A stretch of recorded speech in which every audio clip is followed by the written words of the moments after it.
Welcome back, guys. We're starting the build on the 3PK fuselage. I've already done the wings, so there's no need to go over those really.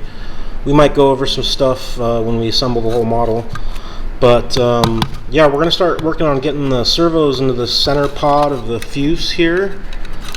And here's the 3D printed tray they supply. And you may notice that I've already kind of modified it a little bit. I really wanted to kind of just build this how it's supposed to be built from Samba, but I decided to make a few little changes, and I'll explain what those are. So let me kind of get this in the fuse and kind of just get the servo sitting there and I'll show you what I'm going to do. I did go ahead and glue the multiplex connectors and the wiring harnesses into this fuselage section. They fit really well. Scuff them up, scuff up the fuse in that pocket, clean everything out, glue them in with some epoxy. But I think I jumped the gun on that because it makes getting the 3D printed tray in and out a little bit more difficult. So you might be pulling this in and out a few times before your servos are all buttoned up. So don't do what I did, and just wait on these till you get your servos finished, and that way it'll just be easier and you won't have wires in the way. It definitely is possible to get the tray in there after you glue these in, but it's just a little more difficult. So just wait on these and do these last. So here's the tray installed and how the servos mount as intended. They're just sitting on top of the tray. This is the bottom of the plane, and the push rods here are really low, and you have to really flex them up to get them kind of over the arm. And I think that would work okay with these L-bends they give you, and that tension would keep the L-bend hooked up to the servo. But I'm not really a fan of messing with L-bends when I put a model together, so I'm going to use, I think I'm going to just go ahead and use little ball links instead of these L-bends. So since the ball links snap on, we don't need any tension on the push rod, so I want a straight shot. And basically, I need to lower both the servos, and I did mount them to the bottom of the tray and tried to put the tray in, but this back servo bottomed out because the fuselage tapers quite a bit back here, so you lose a lot of room, but there's plenty of room up here. So that's why I cut this first opening out, basically to accommodate both the servos side by side, and they both fit great in there. So I think that's the way I'm going to go. And when I did that, well, I'll show you. The servos are mounted from the bottom of the tray, so they sit much lower. Basically, the top of the servo here is flush with the top of the tray. So I think that's the way we're going to do it. So we're not going to have anything here, and I'll be able to, since the tray kind of goes past the second screw quite a bit, you know, you can see it right there. I'll be able to basically just trim this whole tray down and make it much smaller and shed a little bit of weight, you know, not much, but a few grams. So I think it'll work out well. I did get the STL file for this tray, so I put that into SolidWorks, and I'm able to, you know, manipulate it a little bit, and basically redraw it in a solid and modify it how I like. So I don't think that will be a problem designing up a new tray and printing a new part out. So this is what my setup looks like with the both the servos kind of just temporarily in place, taped together, taped to the deck, the servo tray, and you can see we have like a really straight shot from the push rod to the top of the arm. So with that tiny ball link, it might deflect up maybe 2 millimeters, but I'm perfectly happy with that. So I think this is going to be a really good setup for the V-tail. There's plenty of room in here for both the horns. There's a lot of room. So I don't think we're going to have any clearance issues. This might work good with the X-tail too. definitely on the rudder side. So I think this is the way I'm gonna go.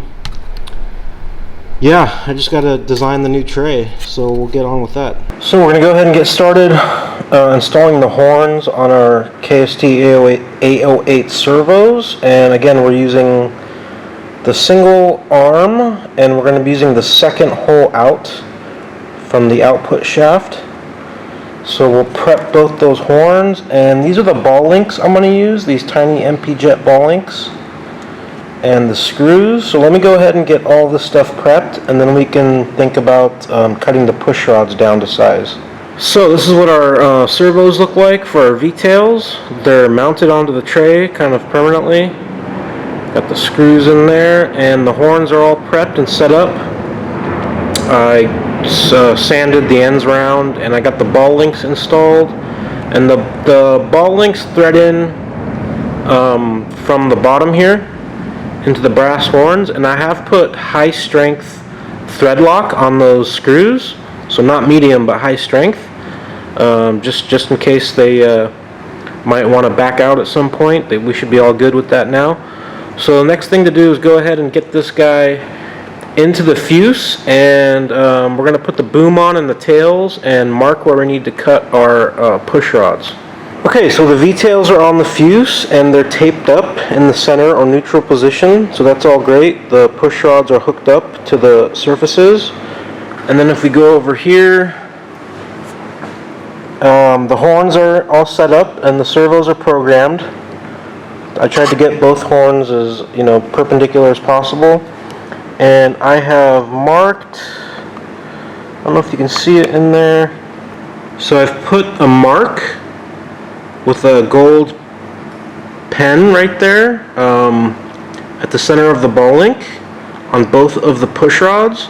So we're not going to cut it there, but we're going to use that to be able to measure back where we need to cut it back here, because we're going to have a plastic ball link, a threaded coupler, and then another piece that the threaded portion goes into. So there's going to be quite a bit of gap or distance from here to where we're going to need to cut.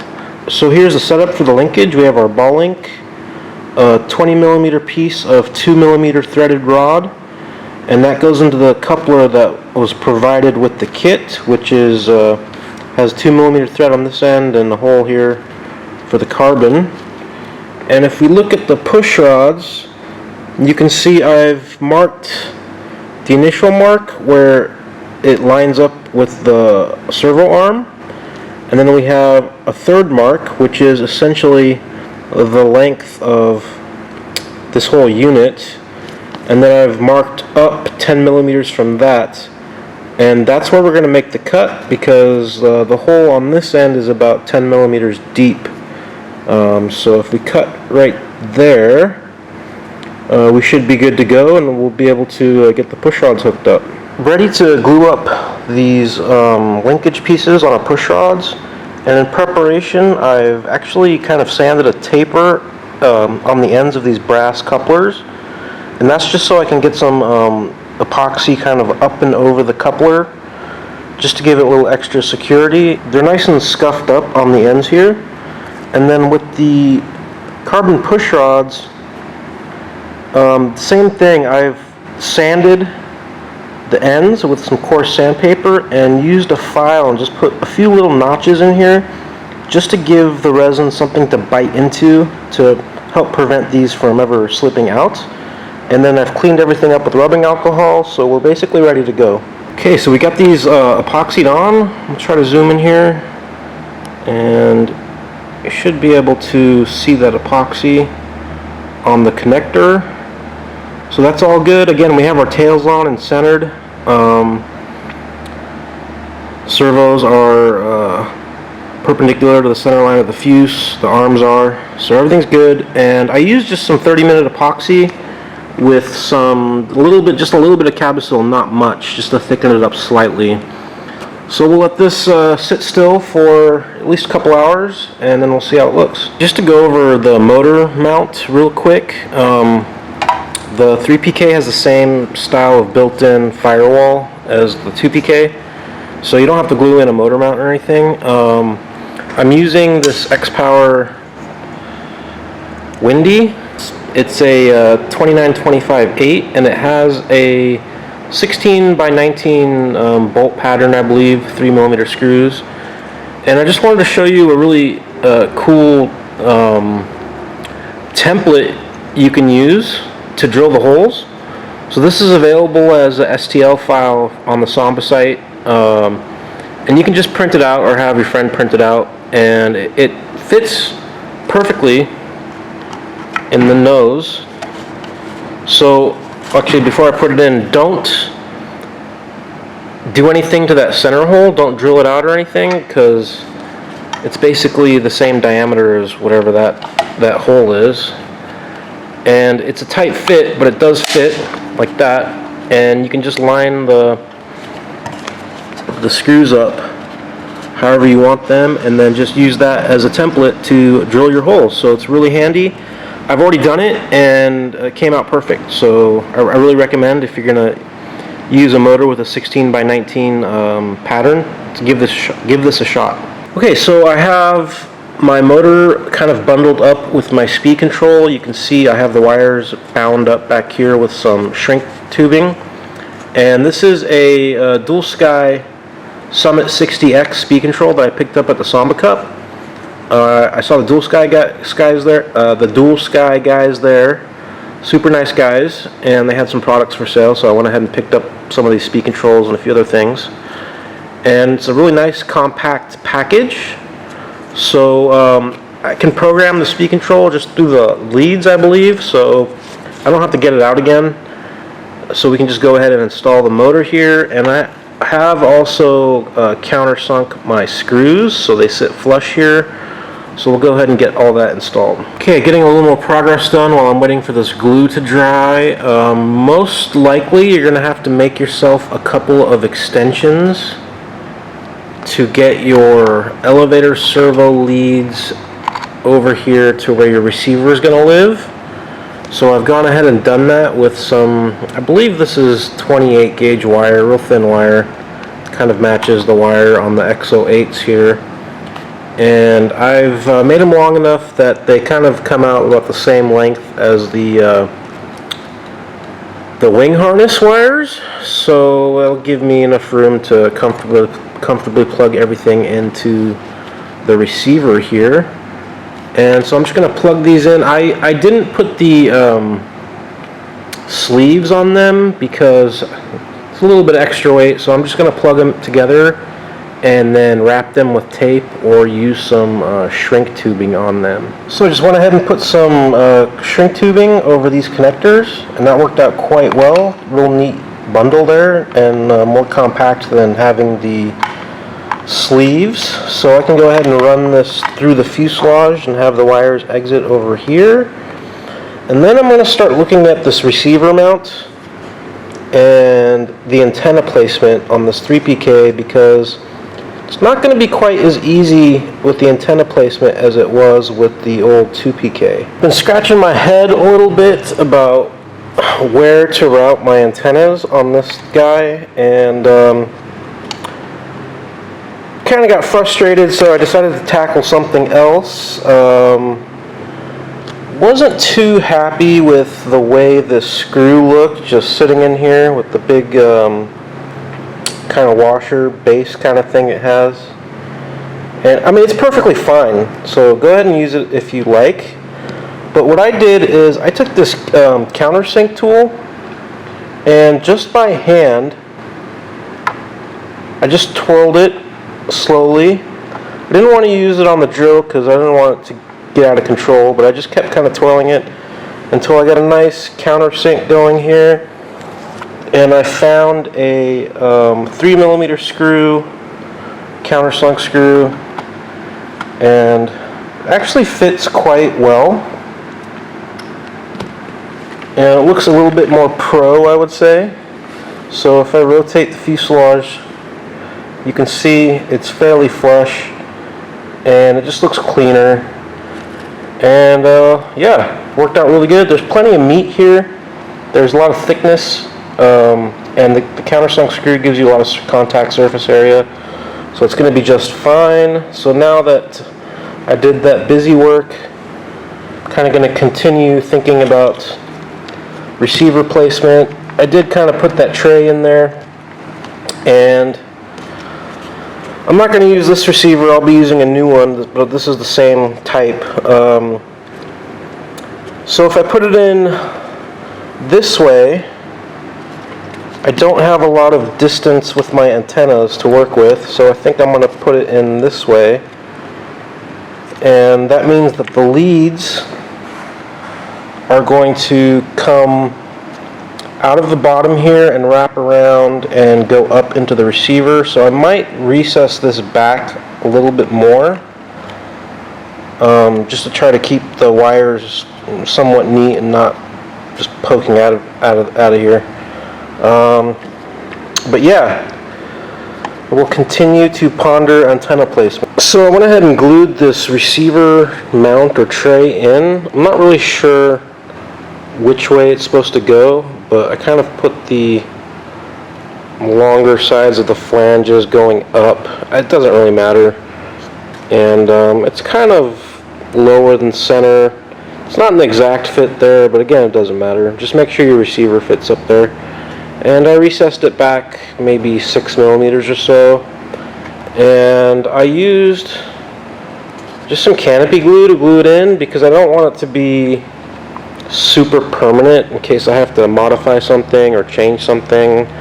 I'm also thinking about switching radios and might have to get another receiver in there at some point. So that's how that is. And that stuff takes a little bit to dry, so we'll wait for that to dry. And again, I'm putting off the antenna placement, but we're going to have to tackle that. And I just ran the wires out of the joiner pocket just so they weren't in the way there, so I didn't glue them to something or they didn't disturb this. Okay, well, made some more progress. Finally tackled getting the antennas out of the fuselage, and after consulting with a few other people, this is the arrangement I went with. So I have one coming straight off the top like this, and the other one's basically on the bottom. And I have a little grommet here, and I can kind of plug it into the grommet and get it to stick straight out like that, and then it'll kind of break away if I need it to, or I could just pull it all the way out, and it'll dangle. I put the grommet in there because I didn't want the antenna just chafing against the carbon, because this one's definitely going to move around. So if I let it just hang out, the wire should be protected if I don't kind of plug it in like that. So that's what that is. Unfortunately, I'm still dealing with these JR antennas, and they have this metal Boda piece, which makes them just really hard to deal with. I'm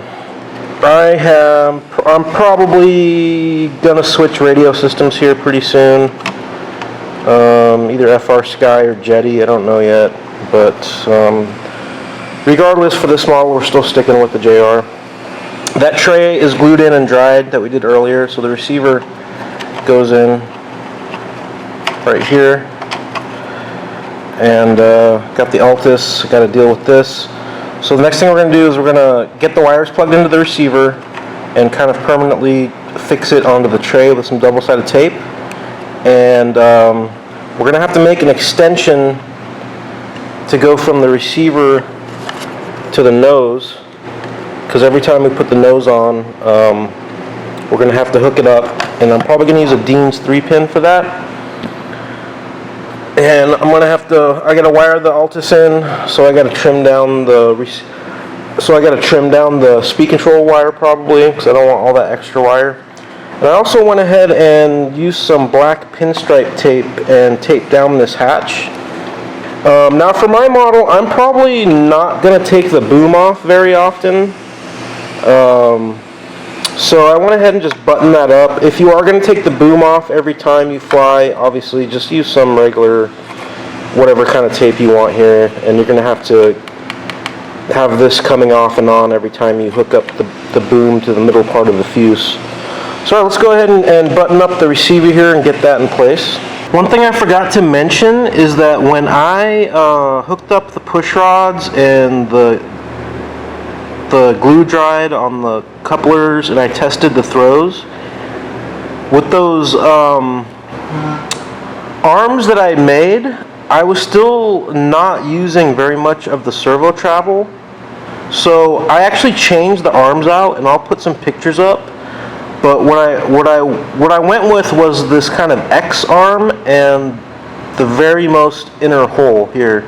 So on the straight arm we use the second hole out, and on the new arms I'm using the very first hole. So I just drilled that to 1.5 millimeters for the ball links and trimmed off all the excess. Again, I'll post some pictures up here so you can see exactly what that looked like. And basically now we're using much more servo travel, and we should get more resolution out of our V-tail servos. Alright, there is the receiver installed on that tray, and we have kind of a little mini lead here. This is a Dean's 3-plug connector, and this end is just plugged in here for no reason. But that's what that looks like. This will get hooked up over here, and it'll get plugged into this when we assemble the model at the field. Yeah, so that's basically the boom, or the middle part of the fuse, and the boom completely finished. I think it works out really well. The only thing that kind of bugs me is the antenna placement, but you know, it is what it is. Okay, so the next thing we're going to do is just work on the ESC wires and get the Altus installed, the altitude device, and make up the other end of this harness. And, you know, our motor's already in, so we'll basically be done after that, and then we can assemble the model and start looking at the CG. Well, I made the lead for the other side of this little harness we're making, so it plugs into there, Dean's 3-pin, then we have an Altus, and then plugs into the ESC. And if you can see here, I cut basically all that length off of the ESC wire and shortened that up quite a bit. So next thing to do is kind of just try to get this stuff in here neatly, and then we're basically done. Yeah, then we'll get a battery in and see what the CG looks like. Okay, so here's the finished product. I have my wire going from the ESC to the receiver, taped under a piece of Velcro here. My Altus is right here. It tucks up into the nose. So generally, not a lot of wires floating around. Now I'm using a 4S Gensace pack 900, and that fits in right here. So the battery fits right here, and the wires tuck above it nicely. Plenty of room below the canopy. Be cautious of the big fat square packs. You might run out of room height-wise. And with this setup, the CG is at 115. And the model weighs 48 ounces, so a little heavier than I had hoped, but I think it'll be okay.